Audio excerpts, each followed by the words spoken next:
वर्धमान स्वामी के शासन में तीर्थंकर प्रभु की ओम और तीर्थंकर प्रभु की चरण निष्ठा में बैठकर हम सभी जित देशना का श्रवण कर रहे हैं। कल यहाँ पर आचार्यगण ज्ञान ही तप की रक्षा करता है, इसलिए ध्यान और अध्ययन में निरंतर ज्ञान का अभ्यास करो, इस विषय पर चर्चा करते हुए बता रहे थे। ज्ञान सम्यक नहीं होता, ज्ञान मिथ्या नहीं होता। कल चर्चा चल रही थी, ज्ञान तो ज्ञान होता है जैसे दूध कड़वा नहीं है, दूध मीठा नहीं है। दूध तो दूध है, कड़वा मीठा जो व्यवहार है वो जैसा पात्र है वैसा दूध का व्यवहार चल रहा है। यदि पात्र कड़वा है तो दूध कड़वा, यदि मिठास मिला दी गई, शक्कर मिला दी गई है तो मीठा। ऐसे कह रहे सम्यक ज्ञान नहीं होता, ज्ञान सम्यक नहीं होता, ज्ञान मिथ्या नहीं होता, ज्ञान अज्ञान नहीं होता, ज्ञान सुज्ञान नहीं होता, ज्ञान तो ज्ञान होता है। सम्यक की सत्ता में सम्यक ज्ञान है और मिथ्या की सत्ता में हो तो मिथ्या ज्ञान है। जो मिथ्या ज्ञान के सद्भाव में ज्ञान हो रहा है उसका नाम अज्ञान है, पर वास्तव में ज्ञान तो ज्ञान है। अज्ञान भी तो क्या है, ज्ञान ही तो है। मिथ्या ज्ञान का नाम क्या दिया है, अज्ञान। दो प्रकार के ज्ञान होते हैं, दो प्रकार के ज्ञान होते हैं, सम्यक दृष्टि का ज्ञान और मिथ्या दृष्टि ज्ञान। सम्यक दृष्टि अर्थात जिसको देवशास्त्र पर आस्था है, श्रद्धा है, तत्वों के प्रति जिसकी रुचि है, तत्वों को जो जानता है उसे सम्यक दृष्टि कहते हैं। जिससे देव शास्त्र के प्रति श्रद्धा नहीं है, आस्था नहीं है, धर्म के प्रति आस्था नहीं है, हिंसा आदि कार्यों में जो प्रवृत्त रहता है, तत्वों का जिसको निर्णय नहीं है या विपरीत तत्वों को जानता है, उसे मिथ्या दृष्टि कहते हैं। तो सम्यक दृष्टि का ज्ञान सम्यक ज्ञान कहलाता है और मिथ्या दृष्टि का ज्ञान मिथ्या ज्ञान। लेकिन दोनों में देखा जाए तो ज्ञान है, दोनों में देखा जाए तो क्या है, ज्ञान है। इसलिए मुख्य इतना ध्यान रखना, मिथ्या दृष्टि के ज्ञान को भी गाली मत देना। आचार्य वी सेन स्वामी दिगंबर जैन आमनाइक में कलिकाल सर्वज्ञ उपाधि से भूतित हैं। उन्होंने धवला पुस्तक एक में लिखा कि मिथ्या दृष्टि का ज्ञान भी मंगलभूत है। मिथ्या दृष्टि का ज्ञान भी हमारा मंगल करा देता है। वो उसके लिए भले मंगलभूत नहीं है। आज कोई व्यक्ति ग्रंथों का अध्ययन कर ले, स्वाध्याय कर ले और खूब अच्छे ग्रंथों को या आगम को पढ़ ले, जरूरी नहीं वो सम्यक दृष्टि हो सकता है। मिथ्या दृष्टि जीव भी आस्था, ज्ञान भिन्न विषय है और आस्था भिन्न विषय। स्कूल में, कॉलेजों में प्रोफेसर होते ही नहीं होते, सुनील, प्रोफेसर होते ही नहीं होते। जैन दर्शन को पढ़ाने वाले प्रोफेसर होते ही नहीं होते। बड़े बड़े कॉलेज होते हैं, स्कूल होते हैं, वहाँ पे जैन दर्शन एक अलग से एक वो रहता है, फिलॉसफी। तो जैन दर्शन को पढ़ाने वाले अजैन लोग होते ही नहीं होते। टीचर तो कोई भी हो सकता है, पढ़ाई तो कोई भी कर सकता है ना, पढ़ाई करके नहीं पोस्ट कोई भी प्राप्त कर सकता है। आज आप चाहें तो आप हिंदू दर्शन की में जो पढ़ाना है तो उसकी आप पोस्ट मिल सकती है आपको। आप पढ़ लो, हिंदू लिटरेचर को पढ़ लो और उसके बाद आप पेपर दो, आप पास हो जाओगे, आपको किसी कॉलेज में मिल जाएगा हिंदू दर्शन पढ़ाने। ऐसे जैन दर्शन पढ़ाने, आप जैन दर्शन के पेपर, जैन दर्शन को पढ़ो, पढ़ के पेपर दो, किसी कॉलेज में जैन दर्शन पढ़ा सकते हो। तो जैन दर्शन को पढ़ाने वाला अजैन हो सकता है कि नहीं हो सकता? शिक्षक पढ़ाने वाला शिक्षक अजैन हो सकता है नहीं हो सकता? एक व्यक्ति थे बीना में, अजैन थे, पर उनको जैन न्याय का बहुत अच्छा ज्ञान था, क्योंकि उन्होंने शास्त्री किया हुआ था। शास्त्री में हमारे जैन स्कूलों से अजैन बच्चे भी शास्त्री करते हैं, आचार्य करते हैं। शास्त्री मतलब होता है बीकॉम को एजुकेशन ना, ग्रेजुएशन। शास्त्री मतलब होता है ग्रेजुएशन और आचार्य मतलब होता है पोस्ट ग्रेजुएशन। शास्त्री मतलब क्या होता है, जिसे आप आज अंग्रेजी भाषा में ग्रेजुएशन बोलते हैं ना, उसे साहित्यिक भाषा में शास्त्री कहा जाता है। 3 वर्ष का कोर्स होता है शास्त्री। जैसे आपका ग्रेजुएशन का होता है ना, first year, second year, third year, 3 year का कोर्स होता है, जिसे आप ग्रेजुएशन बोलते हो, उसको शास्त्री कहा जाता है। और जैसे आप पोस्ट ग्रेजुएशन बोलते हो, MA, MCom, MSc, इसको आचार्य बोला जाता है। इसको जो कर लेता है वो आचार्य कहलाता है, और जो ग्रेजुएशन करता है वो शास्त्री कहलाता है।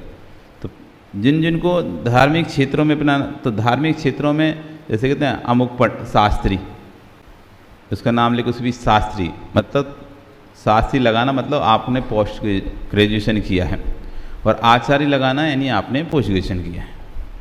तो संस्कृत जब भी आप स्कूलों में जाओगे, संस्कृत विद्यालयों में जब भी जाओगे, वहाँ पर शिक्षक को शास्त्री या आचार्य कहकर ही संबोधित किया जाता है। इन्होंने शास्त्री किया है, इन्होंने आचार्य किया। तो शास्त्री करने वाले कॉलेज किसी एक व्यक्ति विशेष के लिए नहीं होता, कॉलेज तो सबके लिए होता है। उसमें जैन भी पढ़ते हैं और अजैन भी पढ़ते हैं, और सब्जेक्ट को भी पढ़ सकता है, जैन भी पढ़ सकता है, अजैन भी पढ़ सकता है। तो जैन धर्म को पढ़ने के लिए जरूरी नहीं कि जैन होना आवश्यकता है। जैन धर्म को सिर्फ जैन ही समझ पाएंगे जरूरी नहीं है। जैन धर्म को समझने वाला अजैन हो सकता है और तुमसे ज़्यादा गहरा ज्ञानी हो सकता है। ऐसे बहुत सारे पंडित विद्वान हैं जो जैन नहीं है और जैनियों को पढ़ा रहे हैं। इतने गहरे विद्वान हैं तुम्हारे, तो तुम उनके आगे कुछ भी नहीं लगोगे जैन दर्शन के बारे में। कर्णान योग का ऐसा गहरा गहरा ज्ञान है उनको, न्याय का ऐसा गहरा ज्ञान है। जैन नहीं होने के बाद भी जैन धर्म का बहुत गहरे तक उनको ज्ञान है, और बड़े बड़े साधु और बड़े बड़े विद्वान उनसे पढ़ते हैं। अजैन होने पर भी वो लोग पढ़ाते हैं। तो ज्ञान भिन्न विषय है और श्रद्धान भिन्न विषय है। ज्ञान व्यक्ति अपनी बुद्धि के विकास के लिए करता है, श्रद्धान आत्मा के विकास के लिए करता है। दोनों का अलग सब्जेक्ट है। श्रद्धान से आत्मा का विकास होता है। किसका विकास होता है? श्रद्धान करने से आत्म विकास होता है, और ज्ञान से बुद्धि का विकास होता है। तो बुद्धि का विकास किसी का हो सकता है, श्रद्धान नहीं हो सकता है। किसी को श्रद्धान हो सकता है, लेकिन उसको उतना ज्ञान नहीं हो सकता है कि बड़े बड़े शास्त्रों का ज्ञान। बस सोचता है कि भगवान ने जो कहा है वो सब सत्य है, हम क्या ही करें, इतना बुद्धि नहीं, 600 नहीं जानते, लेकिन भगवान ने जो कहा, गुरु ने जो कहा है सत्य है, ये सम्यक दृष्टि हो सकता है, और ज्ञान कुछ भी ना हो। एक शिवभूति नाम के विराज हुए, शिवभूति महाराज, जिनको नमोकार भी याद नहीं था। आप सोचो, नमोकार आपको याद है कि नहीं?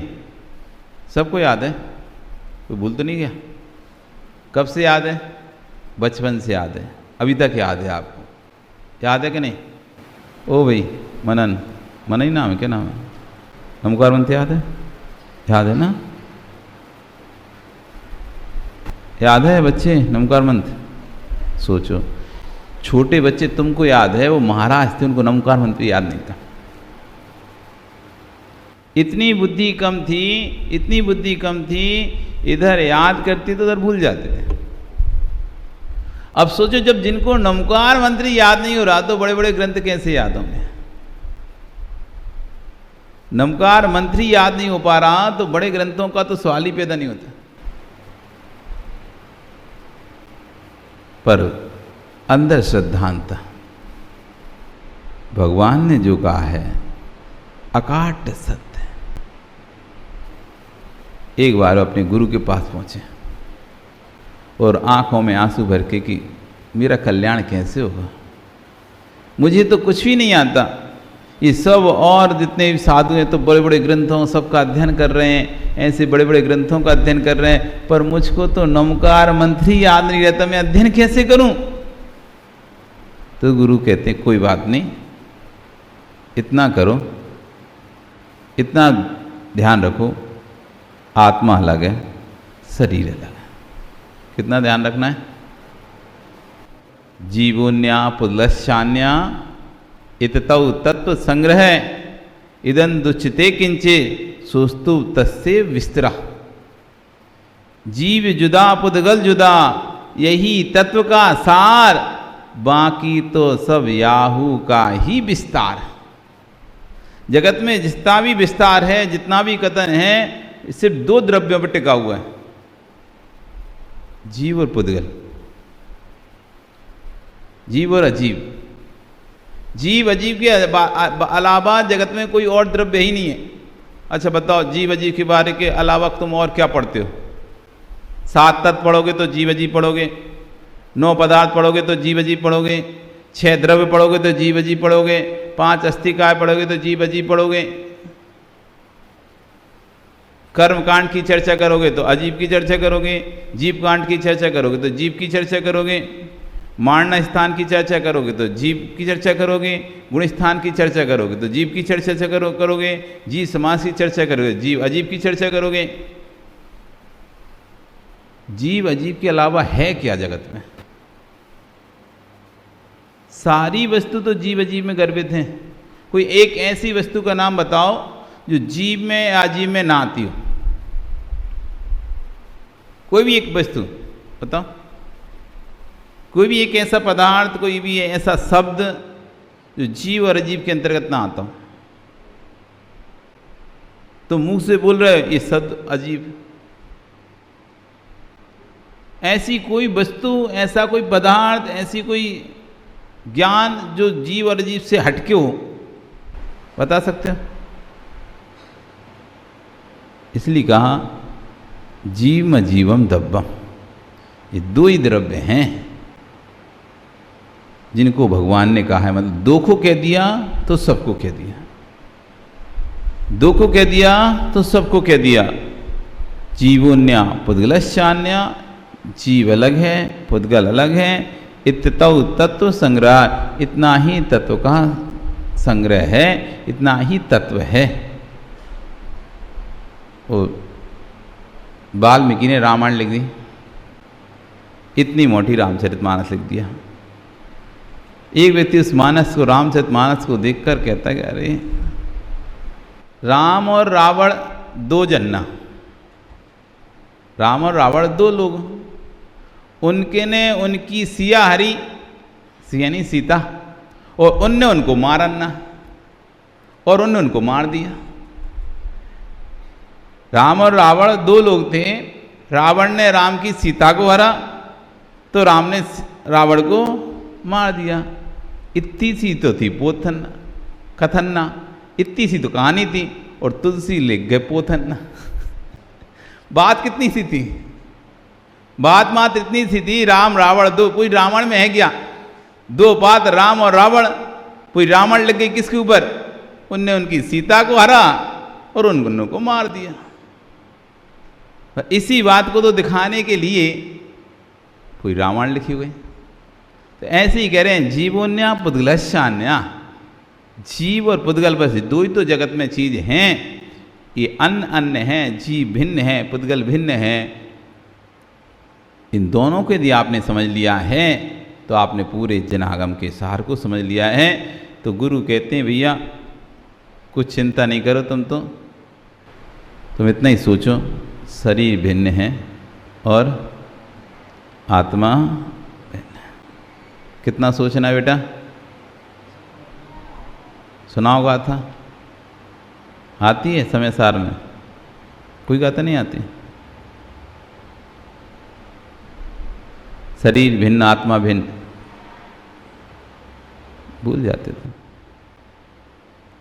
तो शरीर भिन्न है, आत्मा भिन्न है, बस यही रटना है, यही बात कहना है। उनका ठीक इतना तो हो ही जाएगा याद।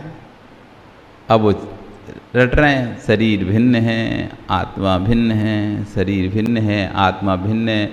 आहारचर्या का समय हो गया और जैसी शुद्धि कर रहे तो उसमें थोड़ा मौन रहना पड़ता है। शुद्धि के समय तो मौन रहे, तब तक भूल गए। तब तक ये भूल गए कि गुरु ने क्या बताया था। गुरु तो निकल गए आहार पे, अब भी सोच रहे हैं कि गुरु ने क्या बताया था, गुरु ने क्या बताया था, क्या कहा था, क्या याद ही नहीं आ रहा, क्या सिखाया था। अब भी बिल्कुल दिमाग से उतर गए उनकी। आदत तो वैसी थी, याद ही नहीं रख पाते थे। अब इतनी सी बात भी याद नहीं रख पाए। तुमको तो याद हो गई ना? क्या मनन, क्या बात थी? देख लो, सुन लो, तुमको एक बार में याद हो गया।